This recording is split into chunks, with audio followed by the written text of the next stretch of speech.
पूर्वजं रघुवरं सीतापति सुंदरं काकुस्थं करुणाकरं गुणनिधि विप्रप्रियं धार्मिकं राजेन्द्रं सत्यसन्धं दशरथ तनया श्यामलं शान्तमूर्ति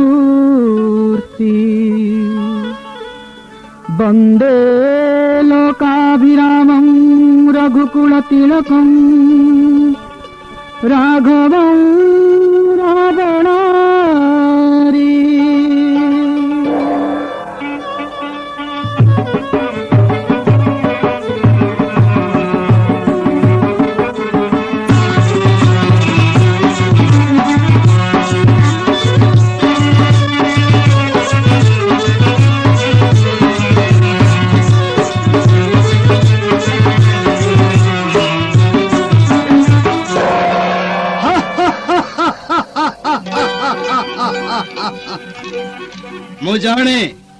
मुजाणे मंत्री तुम्हें दुहे बुद्धिमान तुमर माया बुझिबा को रामचंद्र तो छार स्वयं ब्रह्मा इंद्रचंद्रंकर मध्य साध्य नाही। आज किंतु तार विपरीत फल होइछि महाराज।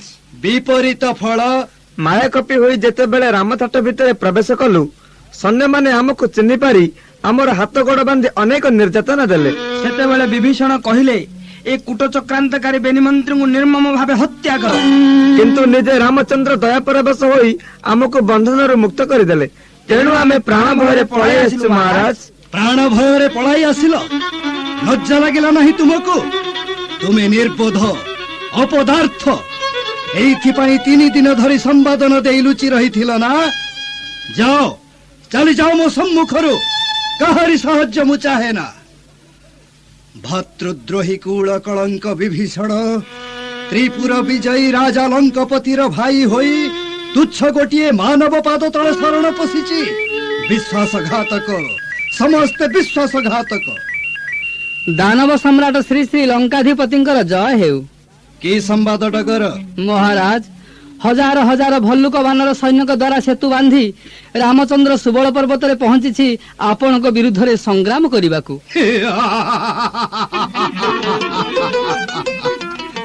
सामान्य एक मानव राम से पुणी समुद्र रे सेतु बांधी लंका को आसीछि मो सहित करिबाकू युद्ध। हे नगण्य से पुणी एते शक्ति पाइला केउठू? मिछ कहूनी छामू, मु निजे देखि आसीथिबा कथा कहूछि।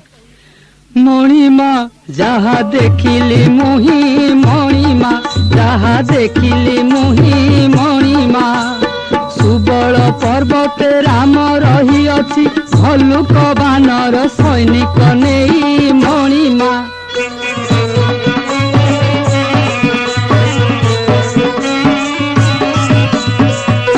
कोटि कोटि सैन्य गण सागर रे सेतु बांधिण कोटि कोटि सैन्य गण सागर रे सेतु बांधिण योद्धा कण कण आसिलेणी केते आसुछंती जेते से सीमा को आखि पाउत नाही मणिमा।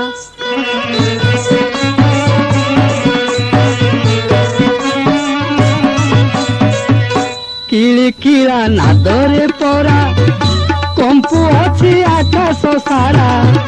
किली किला नादरे परा कंपु अछि आकाश सारा। थरे वसुंधरा महा महा मल्ल युद्धपति माने प्रतिज्ञा करंती लंका तू चाहि मणिमा।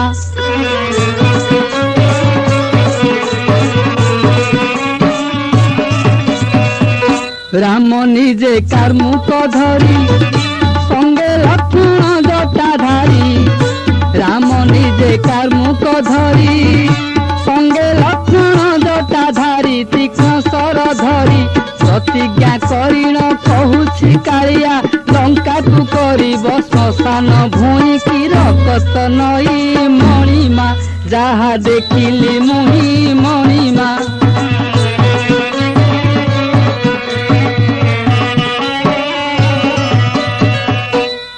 दानवर स्पर्धा तो किछि कम नुहे सिंह सहित श्रृगाल करिब युद्ध इच्छा कले सुबल पर्वतर मूलोत्पाटन करी समस्तंकु सागर गर्भरे निक्षेप करिबी आउ बुझाई देवी महाप्रतापी रावणर शक्ति केते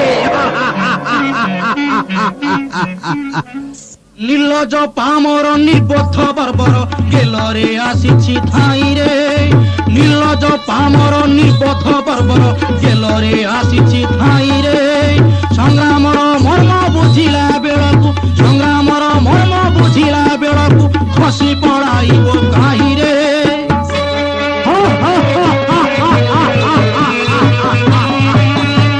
महाराज बानर मानक किलिकिला रब आउ पाद स्पर्श गिरिचूड़ा खंड खंड होई भांगी पड़ुछि नर बानर से हीन दुराचार से मो संगे किबा करिबे समर समर भूमि रे धरा लोटाइबे समर भूमि रे धरा लोटाइबे राक्षस पल धाई रे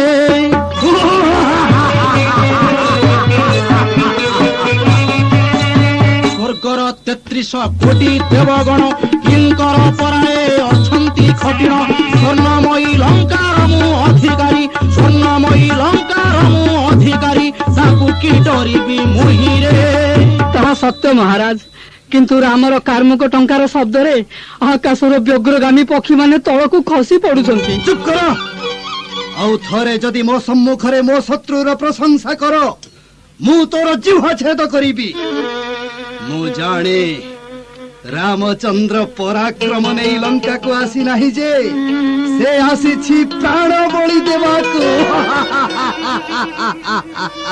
घरणी लागि ता पौराण देवाकू आसी अछि मूर्ख लंका भुवनकू जानी शुणी निज मरण बरिला जानी शुणी निज मरण बरिला भातृद्रोही मोर भाई रे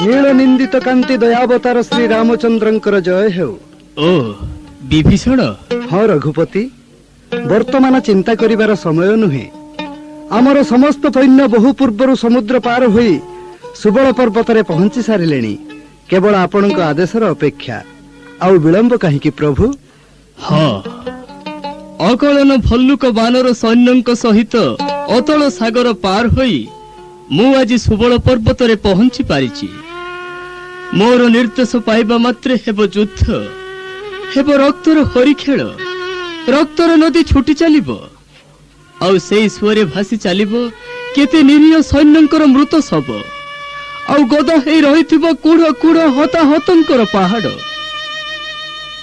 केवल जे दानव निहत हेबे ता नुहे निहत हेबे कोटि कोटि दानव आउ कोटि कोटि भल्लुक बानर किंतु सखा स्वर्णमयी लंका को श्मशान रे परिणत करी सगर्भरे मु आगे जीवी जानकी को उद्धार करिबा पाई सेते बेले जदि देखे रावणर विपुल संपद और राज ऐश्वर्य रे भूली जानकी तार पाप प्रेमर प्रलयनी होइछे सेते बेले निर्लज मुह नहीं मु फेरी आसी पारिबि तो ए सब बाहुल्य कल्पना मात्र ना ना लंकपति तेबे प्रथमे मु परखिबाकू चाहे सीता सती ना कलंकिनी जहानु मान अशोक कानन न करी क्षणे विलंब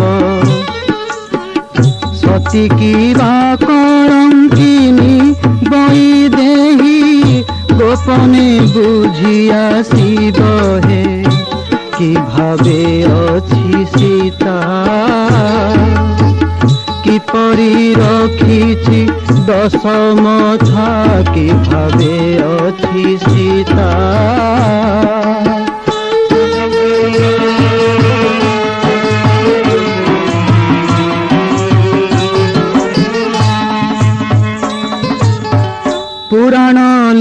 লেখন নারী জাতি মন কটই নিরস দোষ পাইলে ঐশ্বর্য ভুলন্তি অতীত নিজ স্বামী পুত্র বাস হে সীতা সহজে নারী দৈত্য সর্বগুণে সমসরি হে সীতা সহজে নারী। ଅଞ୍ଜନେୟ, ତୁମେ ଏକା ଅଶୋକ ବନ ଆଉ ସୀତାଙ୍କ ରହିବା ସ୍ଥାନ ଦେଖିଛ, ତେଣୁ ପୁଣି ଥରେ ତୁମେ ଅଶୋକ ବନକୁ ଯାଅ। ସୀତା ପ୍ରକୃତରେ ସତୀ କି କଳଙ୍କିନୀ ନ ଜାଣିବା ପର୍ଯ୍ୟନ୍ତ ଏ ଯୁଦ୍ଧ ସ୍ଥଗିତ ରହିବ। ମୁଁ ପାରିବିନି ପ୍ରଭୁ, ମୋର ମନ କହୁଛି ଜନକ ନନ୍ଦିନୀ ସତୀ ସାଧ୍ୱୀ ପତିବ୍ରତା, ତାଙ୍କ ଦେହରେ ଅଣୁମାତ୍ର କଳଙ୍କର ଚିହ୍ନ ସୁଦ୍ଧା ନାହିଁ। ଆପଣ କାହିଁକି ସନ୍ଦେହ କରୁଛନ୍ତି? କ୍ଷମା କରିବେ ପ୍ରଭୁ, ଆପଣଙ୍କ ଆଦେଶ ପାଳି ମହାସତୀ ସୀତାଙ୍କୁ ପରୀକ୍ଷାକୁ ମୁଁ ଅକ୍ଷମ। ଅକ୍ଷମ?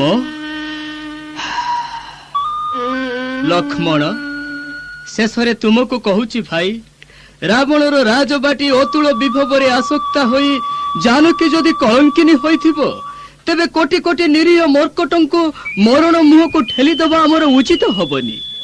ତା ପୂର୍ବରୁ ତୁମେ ଯାଅ ଭାଇ। ଅଶୋକ ବନରୁ ସୀତାଙ୍କ ପ୍ରକୃତ ସମ୍ବାଦ ବୁଝି ସାରିବା ପରେ ଆମେ ତାର ଉଚିତ ପଦକ୍ଷେପ ନେବା। ଭାଇ, ଆପଣ ବୃଥାରେ ପାପ ସନ୍ଦେହକୁ ମନ ମଧ୍ୟରେ ସ୍ଥାନ ଦେଉଛନ୍ତି। ଆପଣ କଣ ଜାଣନ୍ତି ନାହିଁ, ମହାସତୀ ସୀତା ପତିବ୍ରତା, କଳ ତୁଳିତଳ୍ପରେ ଯାହାଙ୍କ ଆଖିକୁ ନିଦ ଲାଗୁନଥିଲା, ଦୁଃଖ ଯାହାଙ୍କ ଛାୟା ସୁଦ୍ଧା ସ୍ପର୍ଶ କରିପାରୁନଥିଲା, ଦାସୀ ସଙ୍ଗ ଆନନ୍ଦରେ ରହି ଯାହାଙ୍କ ଦେହରେ ସୂର୍ଯ୍ୟ କିରଣ ସୁଦ୍ଧା ପଡୁନଥିଲା, ତାଙ୍କ ଠାରେ ଯଦି କଳଙ୍କର ତିଳେ ଚିହ୍ନ ଥାଆନ୍ତା, ତେବେ ସେ ଆମ ସହିତ ଶୀତ କାକର ଖରା ବର୍ଷା ସହି ବନବାସିନୀ ହୋଇନଥାନ୍ତେ। ବିମାତାଙ୍କ ନିଷ୍ଠୁର ଆଦେଶକୁ ପାଳନ କରି ଯେଉଁଦିନ ବନଗାମୀ ହେଲେ, ଠିକ୍ ସେହି ଦିନର କଥାକୁ ମନେ କଲେ ଭାଇ।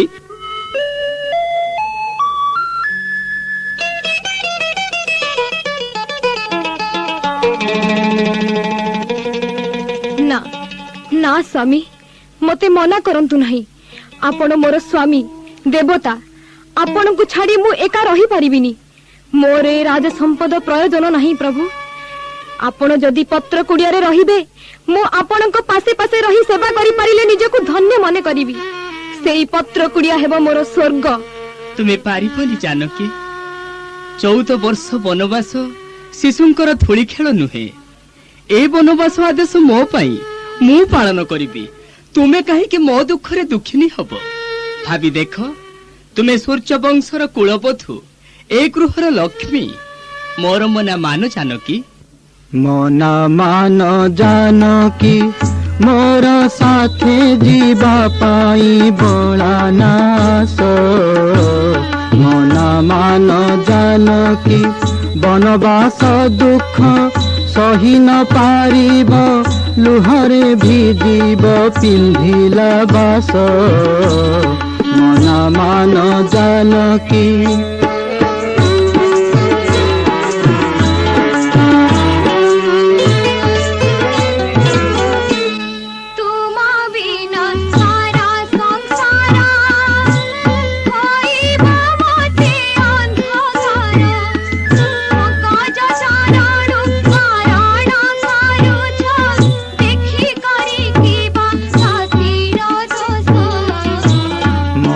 मान जानकी,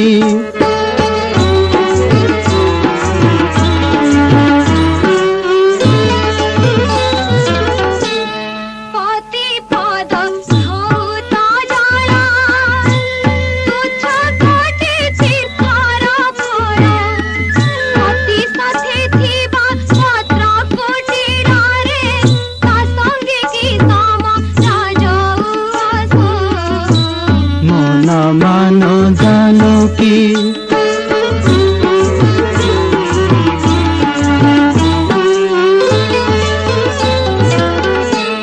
तुमे बंशर बड़ बहु, शाशु श्वशुर थाऊ थाऊ, तांको सेवाएरी बनरे बुलिब কি বলিবে সারা অযোধ্যা দেশ মানা মানা জানকী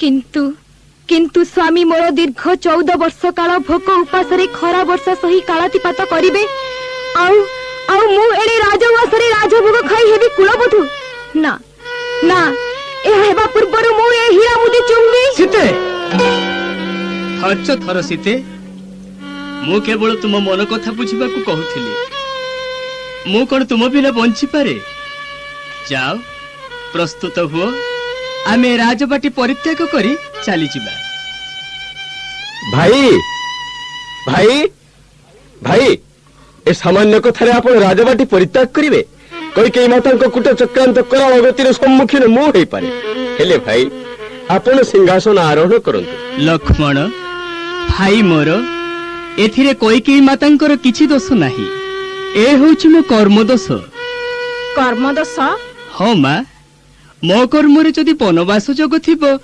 ତେବେ ମୁଁ କଣ ରାଜସୁଖ ଭୋଗ କରିପାରିବି ଆଉ ରାଜସୁଖ ଭୋଗ କରୁଛି ଘର ବୁଡି ପାରି ଆଠୁଆ ହେଲାଣି ପୁଅ ନାଟକି ସାରୁଛି ବିଲେଇ ଆଖି ବୁଝି ବୁଝି କ୍ଷୀର ପିଉଛି ପରା ବୋଲା ମଲ୍ଲି ଫୁଲ ଦାନା ଦନା ଏ ବାସଙ୍ଗ ଫୁଲର କେଡେ ବାସନା ନନା ଶୁଙ୍ଘିଲେ ଜାଣିବ ସିନା ଇଏ ରାମ ପରା ପୁଅ ତା କପାଳରେ ବିଧାତା କଣ ଏଇଆ ଲେଖିଥିଲା ପୋଡି ଯାରେ ନିଆଁ ଲଗା କପାଳ ଯାହାକୁ ଦଣ୍ଡେ ନ ଦେଖିଲେ ଦାଣ୍ଡ ମଉଳି ଯାଉଥିଲା ସେ ପୁଣି କାଲି ବନବାସ ଯିବ ଏଣେ ମହାରାଜାଙ୍କର ଯେ ଉଚ୍ଚାଟ କଥା ନା ରାତି ପାଇବା ପୂର୍ବରୁ ରାମ ରାଜବାଟୀ ପରିତ୍ୟାଗ ନ କଲେ ତାଙ୍କର କୁଆଡେ ସତ୍ୟ ଭଗ୍ନ ହେବ ପରା ହଁ ପିତୃଭକ୍ତ ତ ପିତାଙ୍କ ଆଦେଶ ନ ମାନିବା କିପରି ତା ନହେଲେ ସତ୍ୟଗ୍ରହୀ ନର୍କଗାମୀ ହେବେ ପରା ନା ତୁ ତୋର ରାଣୀମାକୁ ଜଣେଇ ଦେ ମନ୍ଥରା ରାମ ଏ ଆଦେଶ ମାନିବାକୁ ବାଧ୍ୟ ନୁହେଁ ସେ ହେଉଛି ମହାରାଜା ଦଶରଥଙ୍କର ଜ୍ୟେଷ୍ଠ ପୁତ୍ର ରାଜସିଂହାସନ ତାର ପ୍ରାପ୍ୟ ତଥାପି ମୋତେ ପିତାଙ୍କ ସତ୍ୟ ରକ୍ଷା କରିବାକୁ ହବ ମା ପିତାଙ୍କ ସତ୍ୟ ନା ଏ ହେଉଛି କୈକେୟୀର କୂଟ ଚକ୍ରାନ୍ତ କିନ୍ତୁ ମୁଁ ତାହା କରାଇ ଦେବି ନାହିଁ ଏ କଣ ଏ କି ଅଶୁଭ ସଂକେତ ଅଶୁଭ ନୁହେଁ ମା ମୋ ବିଦାୟର ଶୁଭ ମୁହୂର୍ତ୍ତର ଅଭିନନ୍ଦନ ଜଣାଇ ପେଚକଟି ଅବିଶ୍ରାନ୍ତ ଭାବରେ କହି ଚାଲିଛି ରାମଚନ୍ଦ୍ର ତୁମେ ମୁହୂର୍ତ୍ତକ ମଧ୍ୟରେ ରାଜବାଟୀ ତ୍ୟାଗ କରି ଚାଲିଯାଅ କାଲି ପ୍ରଭାତ ହବା କ୍ଷଣି ତୁମ ପିତାଙ୍କର ସତ୍ୟଭଗ୍ନ ହବ ମୋତେ ବିଦାୟ ଦିଅ ମା ବନବାସ ଶେଷ କରି ମୁଁ ପୁଣି ଅଯୋଧ୍ୟାକୁ ଫେରି ଆସିବି ରାମରେ ମୋରଙ୍କର ତନ କୁଳର ଚନ୍ଦ୍ରମା ମୋର କେଉଁ ଜନ୍ମରେ କି ପାପ କରିଥିଲୁ ଆଜି ତୋ ଭଳି ପୁତ୍ର ପାଇଁ ପୁଣି ବନବାସର ଯୋଗ ଲକ୍ଷ୍ମଣ ସାରା ଅଯୋଧ୍ୟାକୁ ଲୁହରେ ଭସାଇ ଦେଇ ଯୋଗ୍ୟ ପୁତ୍ର ରାମ ସଙ୍ଗେ ସତୀ ଲକ୍ଷ୍ମୀ ଜାନକୀ ଯେତେବେଳେ ଯାଉଛି ବନବାସ କରିବାକୁ ଆଦେଶ କରନ୍ତୁ ମାତା ତୁ ମଧ୍ୟ ଯା ପୁତ୍ର ପାଶେ ପାଶେ ଥାଇ ଭାଇ ଭାଉଜଙ୍କ ସେବା କରିବୁ ରାମ ତୋର ଜ୍ୟେଷ୍ଠ ଭ୍ରାତ ପିତୃତୁଲ୍ୟ ତାଙ୍କ କଥାକୁ କେବେ ଅମାନ୍ୟ କରିବୁ ନାହିଁ ଆଉ ମତେ ଯେପରି ଭକ୍ତି କରୁ ସେଇ ଭକ୍ତିର ଅଞ୍ଜଳି ଅଜାଳି ଦେବୁ ଏଇ ସୀତାର ପାଦ ତଳେ ଆଜିଠାରୁ ସୀତା ତୋର ମା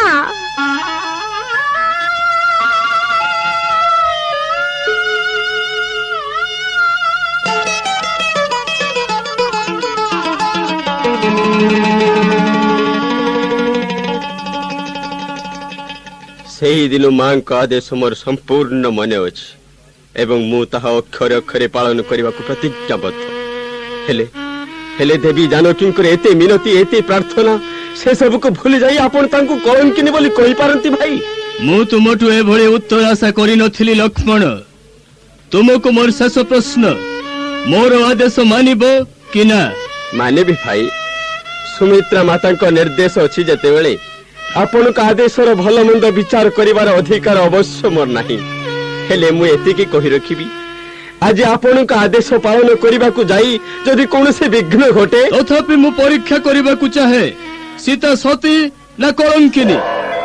ନ ବୁଝି ନ ଜାଣି ମୁଁ ଯୁଦ୍ଧର ଆହ୍ୱାନ କରିପାରିବି ନାହିଁ। ବେଶ, ତେବେ ମତେ ଆଶୀର୍ବାଦ କରି ବିଦାୟ ଦିଅନ୍ତୁ ଭାଇ। ବର୍ତ୍ତମାନ ସନ୍ଧ୍ୟା ଆଗତ ପ୍ରାୟ। ମୁଁ ଯେପରି କୃତକାର୍ଯ୍ୟ ହୋଇ ଫେରି ଆସେ। ନେଉଛି ମେଲାଣି ଶ୍ରୀପଦ ପଙ୍କଜୁ ଦୟା କର ଦୀନ ଦାସକୁ ନ ପାହୁ ରଜନୀ ଆସିବି ମୁଁ ଫେରି ତଥ ବୁଝି ତୁମ୍ଭ ପାଶକୁ।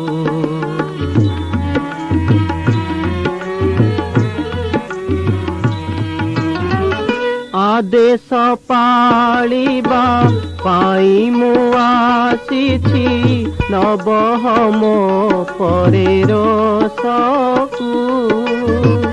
ଦାସ ହୋଇ ମାତା ସତୀତ୍ୱ କଳିବି ନ ଘେନିବ ମୋର ଦୋଷକୁ।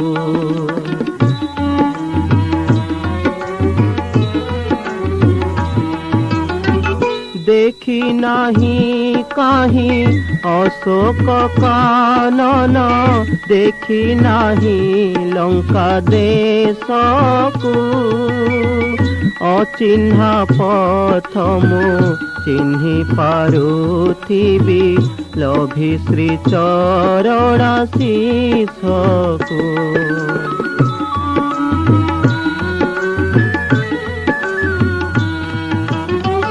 एतिकी करुणा मोह ठारे हेउ पालिबि प्रभु आदेशकु। मागुछि कालिया दर्शन करी जीवि मु मातांक पासकु। साधु साधु रे लक्ष्मण, धन्य तुमर भातृभक्ति। तुम परी भाई एक साथे थिबो जार जगतरे किछि नाही असाध्यता पासे। उठ उठ भाई मोर। आहारे लक्ष्मण प्राण सखाम भाई। आहारे लक्ष्मण विपद कालर बांधवरे तुही तोह परी भाई संसारे नहीं। आहारे लक्ष्मण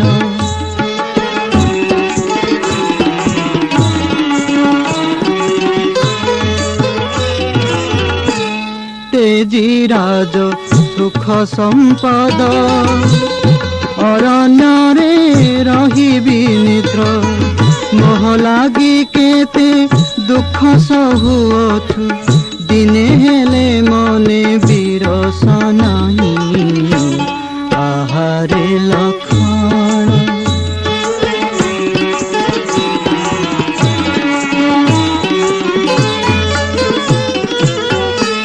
सीता हराइबा जातना तोह लागी न पड़े जना। सबु दुख शोक भूली जाई मुही दिन काटुथिली तो मुख चाही। आहारे लक्ष्मण कालर घूर्णी चक्र रे ब्रह्मांडर उत्थान और पतन आमे सेथिरु किपरि बाजिबा भाई। कली जाम हेउछि काटी बक्ष मोर जाउछि फाटी। विधातार अहंकार तुटी नाही मोठारू तोते नेउछि छड़ाई।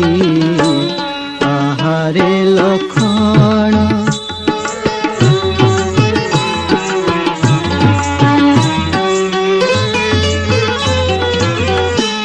तुले उठी आसीबा जाए चाहिथिबि चातक प्राय। तुम खरु सत्य वार्ता न शुणिले जल फल मूल भुंजीबि नहीं।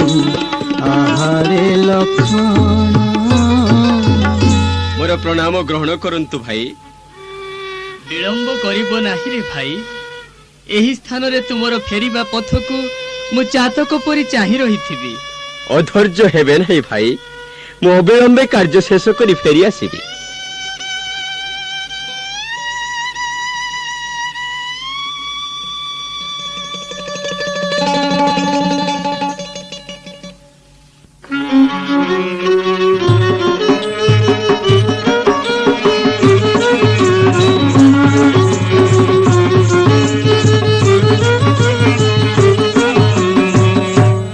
ଆବେ ବିରୁପାକ୍ଷ, ରଜା ଘର ଖଟଣି ଆଉ କେତେ ଖଟିବା କହିଲୁ? ଆରେ ଆଗ କଣ ଏତେ ଖଟଣି ଥିଲା? ରଜା ଏ ସୁନ୍ଦରୀଟାକୁ ଆଣିବା ଦିନଠୁ ଦିନ ସାରା ତେଣେ ଉଆସ କାମ, ପୁଣି ରାତି ଅଧକୁ ମଶାଲ ଧରି ଅଶୋକ ବନକୁ ଆସିବାକୁ ବାଧ୍ୟ। ଆରେ କହିଲୁ, ଆରେ 750 ରାଣୀ ଥାଉ ଥାଉ ଏ ମାଇ କିମିଆଟା ଆମ ରଜାଙ୍କୁ କି କିମିଆ କରିଦେଇଛି ରେ? ରଜା ଦିନେ ହେଲେ ବି ଛାଡି ରହିପାରୁନାହାନ୍ତି। କିରେ କିରେ ତୁ କଣ ଜାଣିନୁ? ଆମ ରଜାକୁ ପରା ପ୍ରେମ ରୋଗ ହେଇଛି।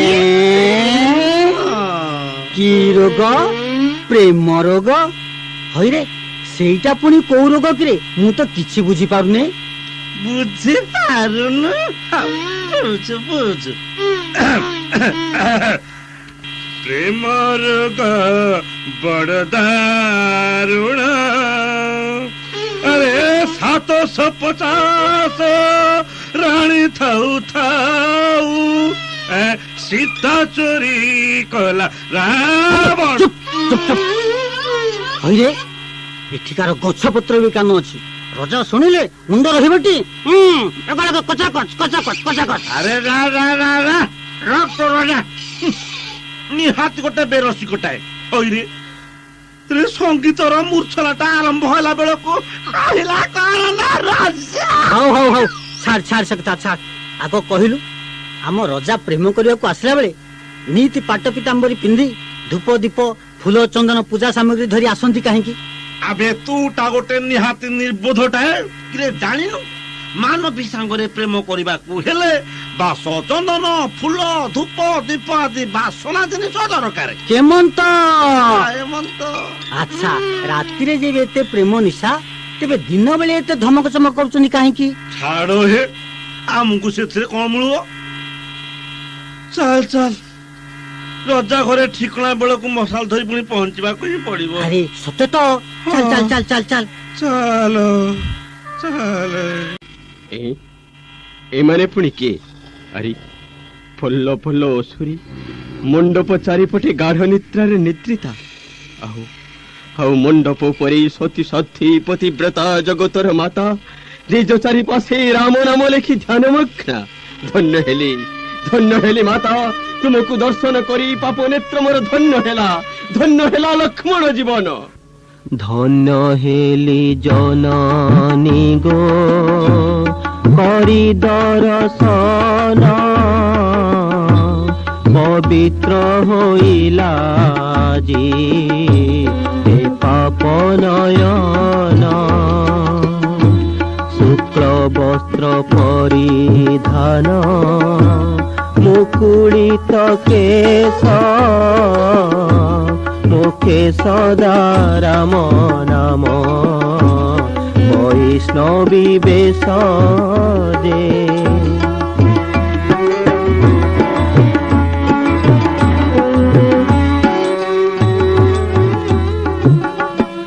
মোর সাথে যেবে আসি থানতে জ্যেষ্ঠ ভাই, তুম্ভ দুঃখ নেত্রে যদি দেখি থানতে সেহি, শত দল লোচনরে রহন্তা কি লুহ, কহন্তে কি বই দেহি পতিব্রতা নুহ যে। ହେଲେ କର୍ତ୍ତବ୍ୟର ଦାସ ମୁଁ ନିଜର କର୍ତ୍ତବ୍ୟ କରିବା ପାଇଁ ଅଗ୍ରଜଙ୍କ ଆଦେଶରେ ଆସିଛି ତୁମକୁ ପରଖି ଯିବାକୁ। ଏଥିରେ ମୋର ଦୋଷ ନାହିଁ ମାତା। ମୁଁ ଏ ମଣ୍ଡପ ନିକଟରେ ଲୁଚି ରହି ଯାହା ଦେଖିବି, ଖାଲି ପ୍ରଭାତରୁ ଭାଇଙ୍କୁ ତାହା ହିଁ ସମ୍ବାଦ ଦେବି।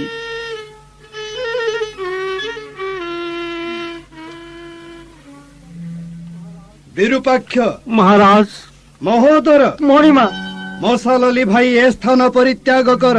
ସାମୁ ପୁଣି ଠିକ ସମୟରେ ଉପସ୍ଥିତ ହେବ। ଆଜ୍ଞା ମଣିମା। ମାଗୋ କରୁଣାମୟୀ, ଏ ମୂଢ ଅଧମ କେତେ ଦିନ ଧରି ଦାନବ ତନୁ ବହି ଚାଲିଥିବ। ତୁମେ ମଧ୍ୟ ଏହି ନ ନିମିତ୍ତ କି କଷ୍ଟ ସହ୍ୟ କରୁନାହ ମା। ମୋର ଯେ କି ଅଭିଳାଷ, ତାହା କଣ ତୁମକୁ ଅବିଦିତ? ଲବେ ମାତ୍ର ଦୟା କର ମା। ତୁମ ସ୍ୱାମୀଙ୍କ ହସ୍ତେ ଏ ପାପୀର ଶିରଚ୍ଛେଦ ହେଉ।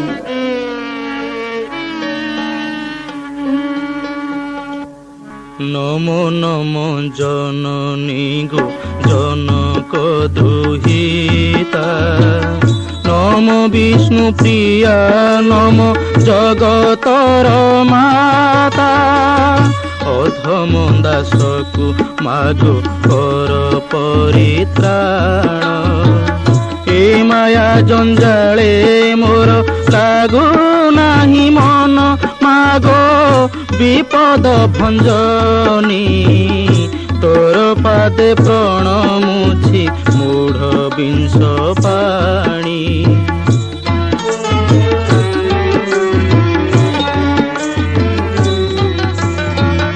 মোছার পাই সহুছ কেতে মহা দুঃখ, নহিলে কি রঘুপতি কাটিবে মো বেক।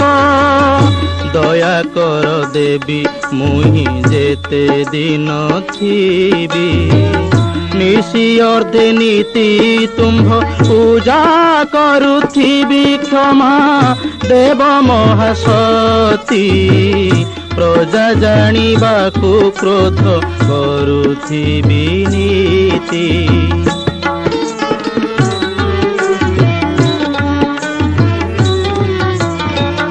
কেতে দিন দত্য তনু বহি রহিথিবি, তুম্ভরি করুণা হেলে সিনা নিস্তরিবি। এতিকি করুণা মাগো মোঠারে হেউ, তুম্ভ স্বামী হাতে মোর শিরচ্ছেদ হেউ। মাগো তো করুণা হেলে মুকতিল ভিণ জীবি বৈকুণ্ঠপুরে, বৈকুণ্ঠপুরে, বৈকুণ্ঠপুরে। ମୋ ନେତୃତ୍ୱର ଜାଗ୍ରତ ଏ କଣ ଦେଖୁଛି? ସାଧୁ ସାଧୁ ଲଙ୍କପତି, ତୁମର ଅସୀମ ଭକ୍ତିକୁ ପ୍ରଶଂସା ନ କରି ମୁଁ ରହିପାରୁନାହିଁ। କିଏ କହେ ତୁମେ ନିଷ୍ଠୁର, କିଏ କହେ ତୁମେ ଅନ୍ୟାୟୀ, କିଏ କହେ ତୁମେ ଅତ୍ୟାଚାରୀ। ଭାଇ ଭାଉଜଙ୍କ ସେବା କରିବାକୁ ଆସି ମୁଁ ଦିନେ ହେଲେ ଯେଉଁ ପାଦ ପୂଜା କରିପାରି ନାହିଁ, ତୁମେ ଆଜି ସେଇ ପାଦ ପୂଜି ଧନ୍ୟ ହୋଇଛ। ଧନ୍ୟ ଧନ୍ୟ ତୁମର ଭକ୍ତି, ଧନ୍ୟ ତୁମର ନିଷ୍ଠା। କିଏ ସେ ତୁ? ଏ ଅନ୍ଧକାର ରାତ୍ରରେ ଏ ସ୍ଥାନରେ ଲୁଚି ବସିଛୁ ତୁ କିଏ? ମୁଁ ରାମଚନ୍ଦ୍ରଙ୍କର ସାନୁଜ ଲକ୍ଷ୍ମଣ। ରାମଚନ୍ଦ୍ରଙ୍କ ସାନୁଜ ଲକ୍ଷ୍ମଣ? ତେବେ ଏ ସ୍ଥାନକୁ ଏତେ ରାତ୍ରରେ ଆସିବାର ଅଭିପ୍ରାୟ? ଅଗ୍ରଜଙ୍କର ଆଦେଶ ଅଛି, ଯୁଦ୍ଧ କରିବା ପୂର୍ବରୁ ସୀତା ସତୀ କି କଳଙ୍କିନୀ ନ ଜାଣିବା ପର୍ଯ୍ୟନ୍ତ ଯୁଦ୍ଧ ଯାତ୍ରାର ଆୟୋଜନ କରିବେ ନାହିଁ। ତେଣୁ ତାଙ୍କ ଆଦେଶରେ ମୁଁ ଆସିଥିଲି ସୀତାଙ୍କୁ ପରଖି ଯିବା ପାଇଁ। ସୀତା ଯଦି କଳଙ୍କିନୀ ହେଇଥାଏ, ସୈନ୍ୟ ସାମନ୍ତକୁ ନେଇ ଆମେ ଫେରିଯିବୁ। ଆଉ ସୀତା ଯଦି ସତୀ ହୋଇଥାଏ, ଜୀବନର ଶେଷ ରକ୍ତବିନ୍ଦୁ ଥିବା ପର୍ଯ୍ୟନ୍ତ ଯୁଦ୍ଧ ଅସମ୍ଭବ। ବେଶ, ତେବେ ତୁମେ କଣ ଦେଖିଲ? ତୁମ ଭାଇଙ୍କୁ କି ସମ୍ବାଦ ଦେବ? ମୁଁ ଯାହା ଦେଖିଲି, ଜନକ ନନ୍ଦିନୀ ସତୀ ଆଉ ମଧ୍ୟ ନିଜେ ଲଙ୍କପତି ନିଷ୍ଠୁର ଦାନବ ନୁହନ୍ତି, ପରମ ଭକ୍ତ ସତୀପାଦ ପୂଜକ। ସର୍ବନାଶ! ଏତେ ବଡ ଆୟୋଜନଟା ମୋର ବୃଥା ହେଇଯିବ। ରାମଚନ୍ଦ୍ର ପରମ ଦୟାଳୁ ପୁରୁଷ, ଲକ୍ଷ୍ମଣଙ୍କ ମୁଖରୁ ଏ ସମ୍ବାଦ ପାଇବା ମାତ୍ରେ ମତେ ବଧ କରିବେ ନାହିଁ। ତେବେ ତେବେ ମୋର କର୍ତ୍ତବ୍ୟ ହଁ ମୁଁ ଅଭିଶାପ ଦେବି, ମୁଁ ଲକ୍ଷ୍ମଣଙ୍କୁ ଅଭିଶାପ ଦେବି। ମୁଲଙ୍ଗା ସମ୍ରାଟ କରୁଛି ଆକଟ ଶୁଣ ଆରେ ସାନ ଜ୍ୟୋତି ପ୍ରକଟ କରିବୁ ସତ୍ୟ ବାର୍ତ୍ତା ଯେବେ ପ୍ରକଟ କରିବୁ ସତ୍ୟ ବାର୍ତ୍ତା ଯେବେ ଫାଟିଯିବ ତୋର ଛାତି।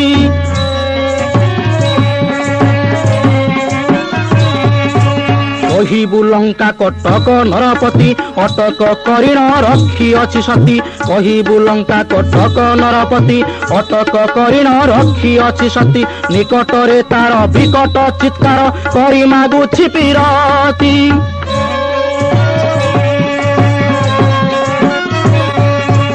ଯଦି ମୁଁ ବ୍ରାହ୍ମଣ ଅଟେ ଜାତି ଶ୍ରେଷ୍ଠ ବିଧାତା ପୁରୁଷ ଯଦି ମୋର ଇଷ୍ଟ। ଯଦି ମୁଁ ବ୍ରାହ୍ମଣ ଅଟେ ଜାତି ଶ୍ରେଷ୍ଠ ବିଧାତା ପୁରୁଷ ଯଦି ମୋର ଇଷ୍ଟ। ଅଭିଶାପ ଯାହା ଦେଉଛି ମୁଁ ତାହା ହେବ ନିଶ୍ଚୟ ଫଳବତୀ। ଯାଅ ଲକ୍ଷ୍ମଣ, ମୋର କହିବା କଥାକୁ ଏଡି ଦେଇ ଯଦି ସତ୍ୟ ବାର୍ତ୍ତା ପ୍ରକାଶ କରୁ ତେବେ ମୁଁ ତୋତେ ଅଭିଶାପ ଦେଉଛି, ତୋର ଛାତି ଫାଟିଯିବ।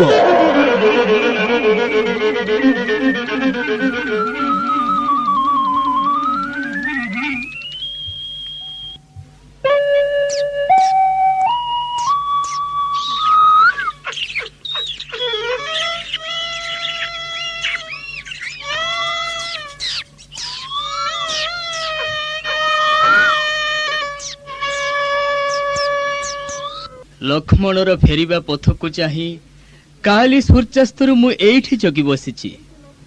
ଆରେ ଏଇ ଯେ ଲକ୍ଷ୍ମଣ। ଲକ୍ଷ୍ମଣ କୁହ ଭାଇ କୁହ, କଣ ଦେଖି ଆସିଲ? ଆରେ ନୀରବ କାହିଁକି? କୁହ ଲକ୍ଷ୍ମଣ। ସୀତା ଯଦି ପ୍ରକୃତରେ କଳଙ୍କିନୀ ହୋଇଥାଏ ତେବେ ଆମର ଦୁଃଖ କରିବାର କଣ ଅଛି? ଆମେ ଏ ସ୍ଥାନ ଛାଡ଼ି ଚାଲିଯିବା। କୁହ। ଚକ୍ଷୁ ଛଳ ଛଳ କରି ନୀରବ ରହିଲେ ମୁଁ ଅବଶ୍ୟ ବୁଝୁଛି ସୀତା ପତିବ୍ରତା ନୁହେଁ। ଶୁଣ ଲକ୍ଷ୍ମଣ ରେ ନ କହିଲେ ଦୁଃଖ ନାହିଁ। ମୁଖରୁ ତୋହର ବୁଝି ସାରିଲିଣି କଳଙ୍କିନୀ ବୈଦେହୀ। ଶୁଣ ଲକ୍ଷ୍ମଣ ରେ ନ କହିଲେ ଦୁଃଖ ନାହିଁ।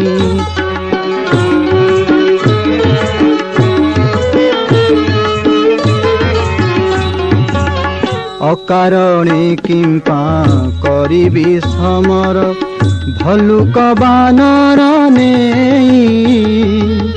ସୁଗ୍ରୀବ ମୈତ୍ର ଫେରି ଯାଆନ୍ତୁ ନିଜେ ସୈନ୍ୟ ନିଅନ୍ତୁ ଫେରାଇ। ଶୁଣ ଲକ୍ଷ୍ମଣ ରେ ନ କହିଲେ ଦୁଃଖ ନାହିଁ।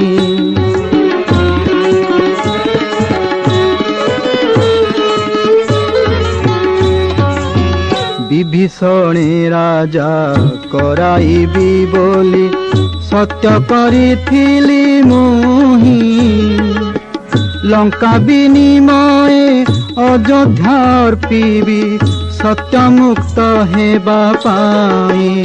ଶୁଣ ଲକ୍ଷ୍ମଣ ରେ ନ କହିଲେ ଦୁଃଖ ନାହିଁ।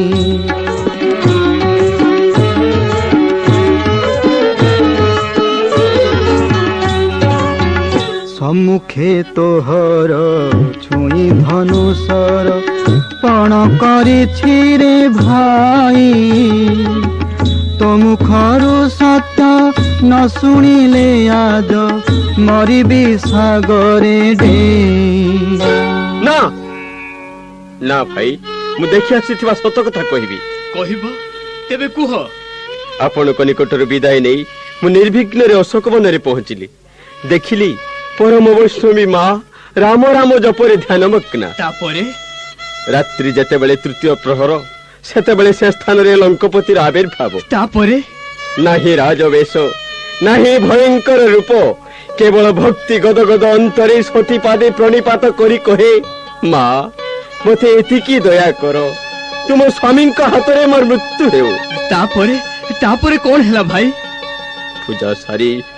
ପୂଜା ସାରି ଲଙ୍କପତି ବାହୁଳିଲା ବେଳକୁ ମୋ ଉପରେ ତାର ଦୃଷ୍ଟି ପଡିଲା। ମତେ ପଚାରିବାରୁ ମୁଁ ମୋର ପ୍ରକୃତ ପରିଚୟ ଦେଇ କହିଲି ଭାଇଙ୍କ ଆଦେଶରେ ମୁଁ ଆସିଛି ସୀତାଙ୍କୁ ପରଖି ଯିବାକୁ। ଏହା ଶୁଣି ସେ କ୍ରୋଧରେ ଅଭିଶାପ ଦେଲା। ରାମଚନ୍ଦ୍ରକୁ ସତ୍ୟ ବାର୍ତ୍ତା ଦେଲେ ତୋର ଛାତି ଫାଟି। ଲକ୍ଷ୍ମଣ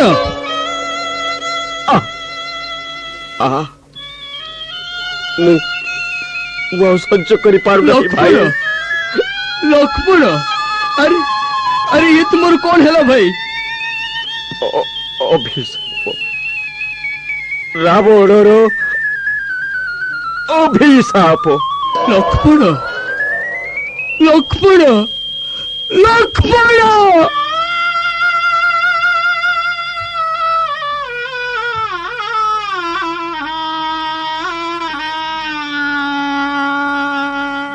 ଆଶ୍ଚର୍ଯ୍ୟ, ଲକ୍ଷ୍ମଣଙ୍କର ହଠାତ୍ ଇଏ କଣ ହେଲା?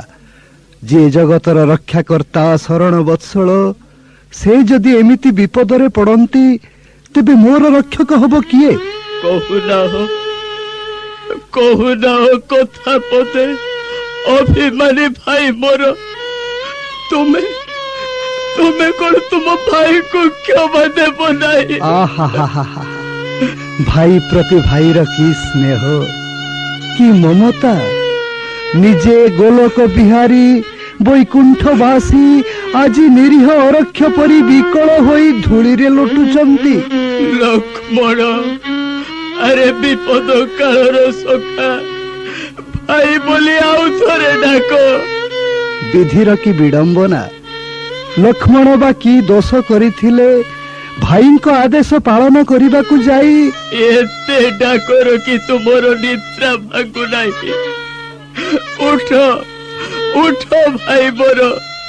ମାଙ୍କ ଆଦେଶ ରକ୍ଷା କରିବାକୁ ଯାଇ ନିଜର ଦୁର୍ଲଭ ଜୀବନକୁ ବ୍ୟର୍ଥ କରି ଭାଇ ଭାଉଜଙ୍କ ସେବା କରିବା ପାଇଁ ବନବାସୀ ହୋଇଥିଲ। କିନ୍ତୁ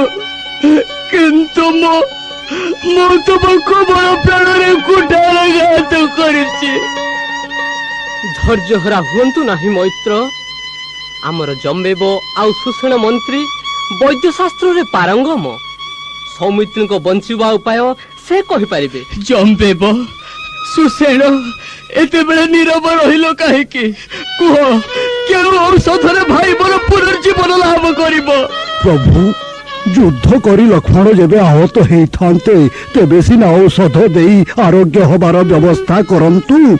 ଅଭିଶାପ ପାଇଁ ଔଷଧ ଆସିବ କେଉଁଠୁ? ତେବେ କଣ ଭାଇ ମୋର ଆଉ ବଞ୍ଚିବ ନାହିଁ? ଲକ୍ଷ୍ମଣ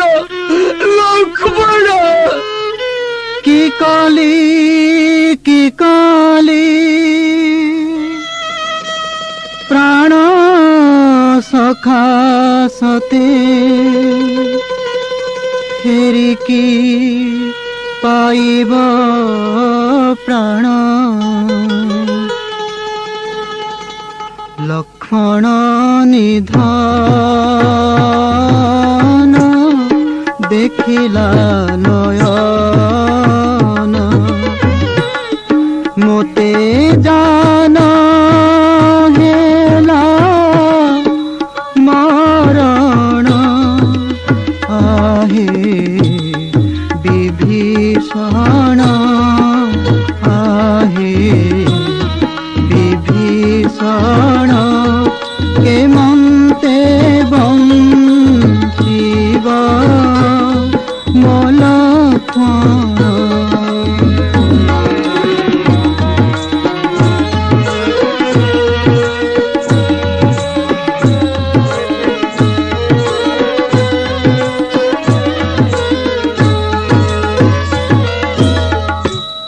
अयोध्या को गले पचारिबे माता, कहीं सीता कहीं मोलक्षण। कहिबी के मंत भाई मोर सीता चोराइने लारावण। आहे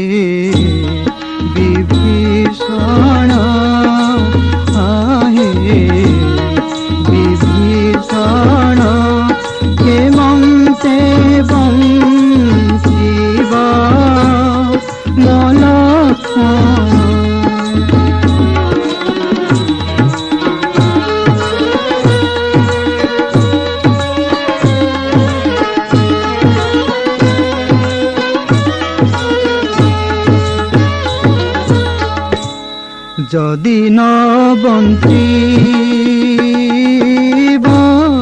মোহর সানুজ সীতা ঠারে আও কিবা কার্য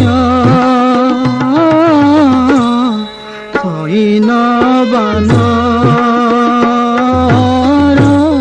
কিবা দরকার কিবা লোড়া মোর এ জীবন আহে বিভীষণ আহে বিভীষণ কেমন্তে বঞ্চিব মলক্ষণ। ରଘୁପତି ଏ ଭାଷା ଆପଣଙ୍କ ମୁଖେ ଅଶୋଭନୀୟ। ଆପଣ ବିପଦ ସମୟରେ ଅଧୈର୍ଯ୍ୟ ହେବା ଉଚିତ ନୁହେଁ। ମୁଁ ଜାଣେ ରାବଣ ଦାନବ ହେଲେ ମଧ୍ୟ ବ୍ରାହ୍ମଣ, ତେଣୁ ତାର ଅଭିଶାପ ଫଳବତୀ ହୋଇଛି। ମୋର ମନେ ହୁଏ ରାବଣ ସ୍ୱୟଂ ଆସି ଯଦି ଅଭିଶାପ ଫେରାଇ ନିଏ ତେବେ ଲକ୍ଷ୍ମଣ ପ୍ରାଣ ଫେରି ପାଇବେ। ଆପଣ ପତ୍ର ଲେଖି ତା ନିକଟକୁ ଦୂତ ପ୍ରେରଣ କରନ୍ତୁ। ଆଉ କାହିଁକି ସେ ବୃଥା ଆଶା କରିବି ବିଭୀଷଣ? ସୁଯୋଗ ପାଇଛି ଏ ଅଭିଶାପ ଦେଇଛି। ଶତ୍ରୁର ନିଧନ ଯାହାର ଏକାନ୍ତ କାମ୍ୟ, ସିଏ କଣ ଅଭିଶାପ ଫେରାଇ ନେବାକୁ ଏ ସ୍ଥାନକୁ ଆସିବ? ସେ ଦାନବ ସତ, କିନ୍ତୁ ଅବିବେକୀ ନୁହେଁ। ଆପଣ ଯେତେବେଳେ ପତ୍ର ଲେଖିଥିଲେ ସେତୁ ପ୍ରତିଷ୍ଠା କରିବାକୁ, ସେତେବେଳେ ରାବଣ ନିଜେ ଆସି ପୌରୋହିତ୍ୟ କରିଥିଲେ। ଏଥିରେ ଅବିଶ୍ୱାସ କରିବାର କଣ ଅଛି? ଚିନ୍ତା ପରିହାର କରନ୍ତୁ ରଘୁପତି। ଏଥର ପୁଣି ପତ୍ର ଲେଖି ଦୂତ ପ୍ରେରଣ କରନ୍ତୁ।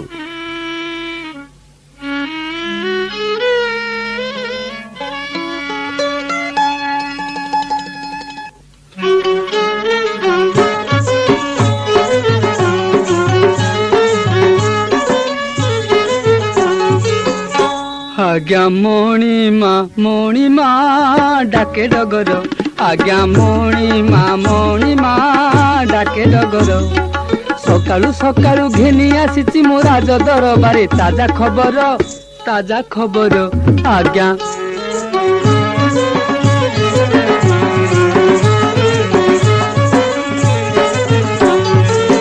ଧମ କହୁଥିଲା ରାମ ବିହିତାକୁ ହେଲା ବାମ, ଧମ କହୁଥିଲା ରାମ ବିହିତାକୁ ହେଲା ବାମ।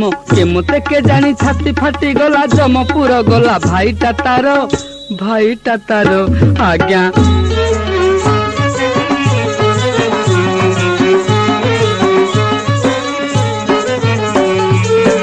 ପଣ କରୁଥିଲେ ସିଏ ରଣ କରିବାକୁ ଯିଏ, ପଣ କରୁଥିଲେ ସିଏ ରଣ କରିବାକୁ ଯିଏ। ଜଣେ ଜଣେ ସତେ ଗିରି ଟାଳି ଦେବେ, ଧୂଳି କରିଦେବେ ଲଙ୍କାନଗର ଆଜ୍ଞା।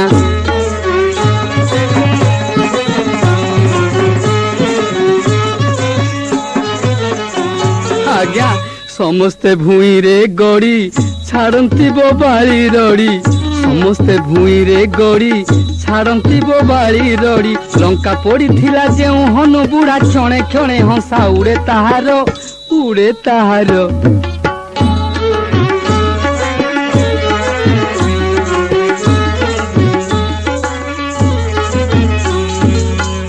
ଡଗର, ଏହା କଣ ସତ୍ୟ?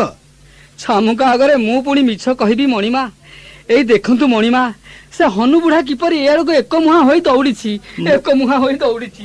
ମହାମହିମ ସମ୍ରାଟ ଲଙ୍କାଧିପତିଙ୍କର ଜୟ ହେଉ। କି ସମ୍ବାଦ ରାମଦୂତ? ଲଙ୍କପତି ପ୍ରଭୁ ରାମଚନ୍ଦ୍ର ବିପଦର ସମ୍ମୁଖୀନ ହୋଇ ମୋ ହାତରେ ପତ୍ର ପ୍ରେରଣ କରିଛନ୍ତି। ଶୁକ ମନ୍ତ୍ରୀ, ପତ୍ର ପାଠ କର। হে লঙ্করাণ মতে সংকটি কর পরিত্রাণ, হে লঙ্করাণ।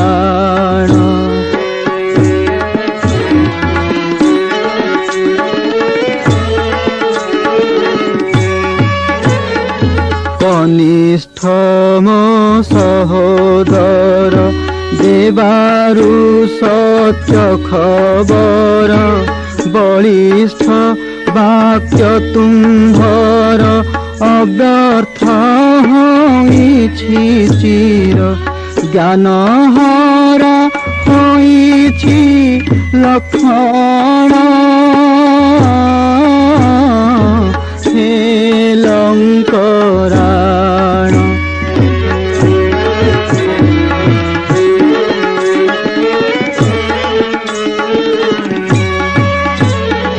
ତୁମ୍ଭେ ତ ବିଚାରବନ୍ତ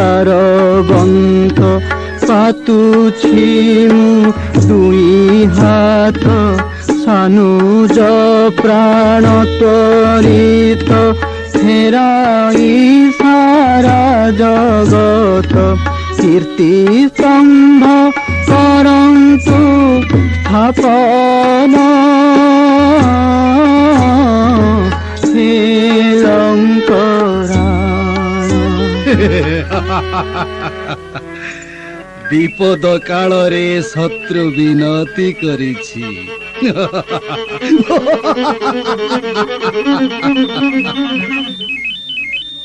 ଯାଅ ରାମଦୂତ, ତୁମେ ତୁମ ପ୍ରଭୁଙ୍କୁ ସମ୍ବାଦ ଦିଅ, ମୁଁ ଅବିଳମ୍ବେ ସୁବଳ ପର୍ବତରେ ଉପସ୍ଥିତ ହେବି।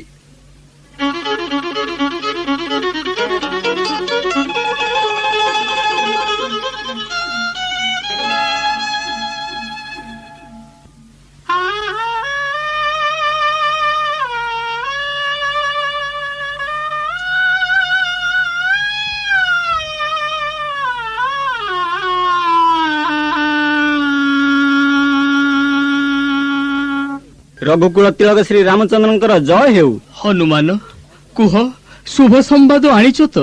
ହଁ ପ୍ରଭୁ, ଶୁଭ ସମ୍ବାଦ। ପତ୍ରପାଠ କଲା ପରେ ନିଜେ ଲଙ୍କପତି ଏ ସ୍ଥାନକୁ ଆସିବାକୁ ପ୍ରତିଶ୍ରୁତି ଦେଇଛନ୍ତି। ବିଭୀଷଣ, ହନୁମାନ ଯାହା କହିଲେ ତାହା କଣ ସତ୍ୟ?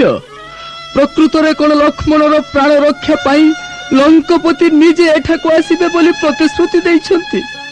ଆକାଶ ମାର୍ଗକୁ ନିରୀକ୍ଷଣ କରନ୍ତୁ ପ୍ରଭୁ। ପୁଷ୍ପକ ଯାନରେ 33 କୋଟି ଦେବତାଙ୍କ ସହିତ ନିଜେ ଲଙ୍କପତି ଆସୁଛନ୍ତି। ଦେଖନ୍ତୁ ଯାନଟି କିପରି ଧୀରେ ଧୀରେ ଅବତରଣ କରୁଛି।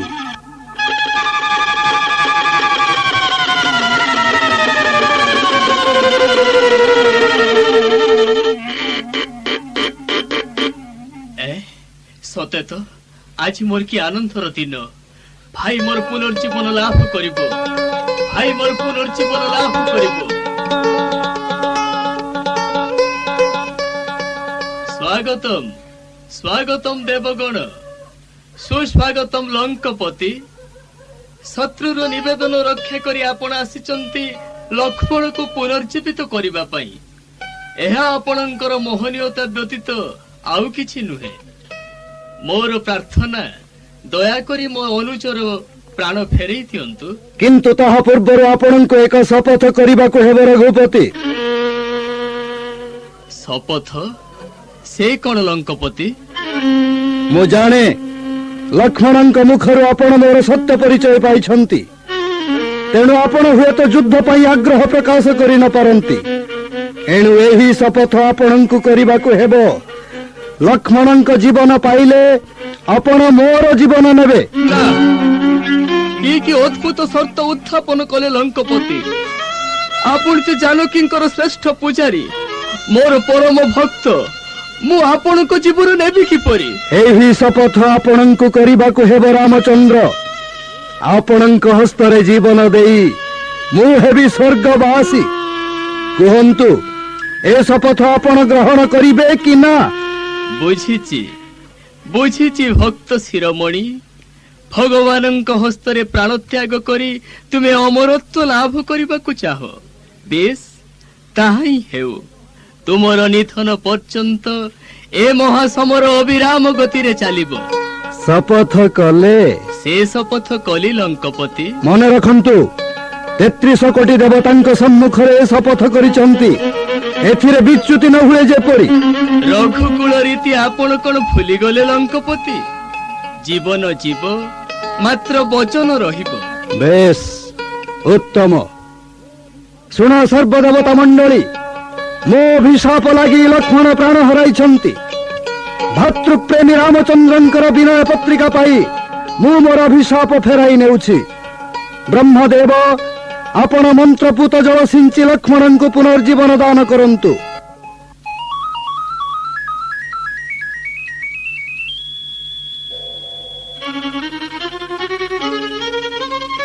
ଲକ୍ଷ୍ମଣ ଲକ୍ଷ୍ମଣ ଭାଇ ଲକ୍ଷ୍ମଣ ଭାଇ ଲକ୍ଷ୍ମଣ ଭାଇ ଲକ୍ଷ୍ମଣ ଭାଇ ଲକ୍ଷ୍ମଣ ଭାଇ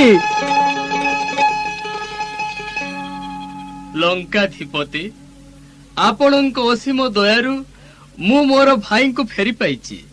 କଣ ଦେଇ ଆପଣଙ୍କର ଋଣମୁକ୍ତ ହେବି ସ୍ଥିର କରିପାରୁନି। ମାନେ ପୂର୍ବରୁ କରିଥିବା ଶପଥ କଣ ଭୁଲିଗଲ ରାମଚନ୍ଦ୍ର? ମନେ ରଖ, 33 କୋଟି ଦେବତାଙ୍କ ସମ୍ମୁଖରେ ଶପଥ କରିଛ। ସେଥିରେ ଯଦି ତିଳେ ବିଚ୍ୟୁତି ହୁଏ ତୁମର ପିତୃପୁରୁଷ ନର୍କଗାମୀ ହେବେ, ରଘୁକୁଳରେ କଳଙ୍କ ଲାଗିବ। ଯଦି ବୀର ବଂଶରେ ତୋର ଜନ୍ମ, ଦେହରେ ଯଦି ତୋର ବୀର ରକ୍ତ ପ୍ରବାହିତ ହେଉଥାଏ, ତେବେ ଆସନ୍ତା କାଲି ପ୍ରଭାତରୁ ଯୁଦ୍ଧ ପାଇଁ ପ୍ରସ୍ତୁତ ହେଇ ରୁହ।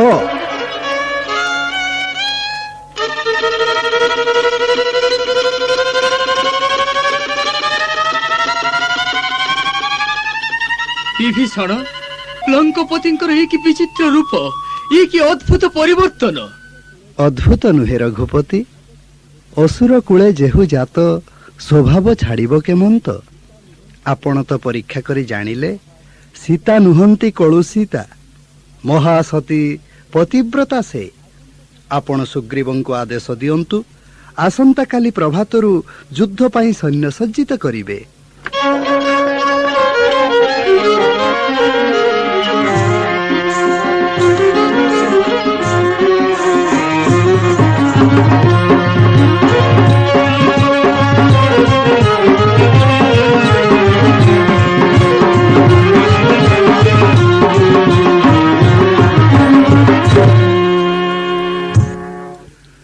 ଶୁଣିଲେ ଗୀତିନାଟ୍ୟ ସୀତା ନୁହନ୍ତି କଳୁଷିତା, ରଚନା ଗୋଦାବରୀଶ ପାତ୍ର ଓରଫ କାଳୁ, ନିର୍ଦ୍ଦେଶନା କମଳଲୋଚନ ଦାସ, ସଙ୍ଗୀତ ନବକିଶୋର ମିଶ୍ର। ଭୂମିକାରେ ଅଂଶଗ୍ରହଣ କଲେ ରାମ ଜୟନ୍ତ ମହାପାତ୍ର, ଲକ୍ଷ୍ମଣ ମଧୁସୂଦନ ପରିଡ଼ା, ରାବଣ କମଳଲୋଚନ ଦାସ, ବିଭୀଷଣ କମଳ, ହନୁମାନ କିଶୋର ଚନ୍ଦ୍ର ପଟ୍ଟନାୟକ, ଜମ୍ବେବ କମଳ, ସୁଗ୍ରୀବ ସୁଭାଷ ଚନ୍ଦ୍ର ପାତ୍ର, ଶୁକମନ୍ତ୍ରୀ ବାସୁଦେବ ସିଂ, ସାରଣ ମନ୍ତ୍ରୀ ରବୀନ୍ଦ୍ର କୁମାର ନାୟକ, ଡଗର କାଳୁ, ବିରୁପାକ୍ଷ ରଙ୍ଗନାଥ ମିଶ୍ର, ମହୋଦର ରାମଚନ୍ଦ୍ର ଷଡଙ୍ଗୀ। ନାରୀ ଭୂମିକାରେ ଅଂଶଗ୍ରହଣ କଲେ ସୀତା ରଞ୍ଜିତା ସେନାପତି, ସୁମିତ୍ରା ଉର୍ମିଳା ରାଉତରାୟ, ମନ୍ଥରା ମାନସୀ ପଟ୍ଟନାୟକ। ଗୀତାଂଶ କଣ୍ଠଦାନ କଲେ ରାମ ସର୍ବଶ୍ରୀ ନବକିଶୋର ମିଶ୍ର, ଲକ୍ଷ୍ମଣ କେଶବଚନ୍ଦ୍ର ସାହୁ, ରାବଣ ଅରବିନ୍ଦ ମୁଦୁଲି, ଡଗର କାଳୁ ସୀତା ରଞ୍ଜିତା ସେନାପତି। ବାଦ୍ୟଯନ୍ତ୍ରରେ ସହଯୋଗିତା କଲେ ବୈକୁଣ୍ଠନାଥ ମହାରଣା, ରାମଚନ୍ଦ୍ର ମହାନ୍ତି, ପ୍ରଫୁଲ୍ଲ ଚନ୍ଦ୍ର ବେହେରା, ରାଜେନ୍ଦ୍ର ରାଓ। ରେକର୍ଡିଂ କଲେ ରବିନ୍ ଇଲେକ୍ଟ୍ରୋନିକ୍ସ ଟାଙ୍ଗି, ରେକର୍ଡିଂ ଇଞ୍ଜିନିୟର ରବିରାମ। ସର୍ବୋପଦେଷ୍ଟା ସର୍ବଶ୍ରୀ ସୋମନାଥ ରାଜଗୁରୁ।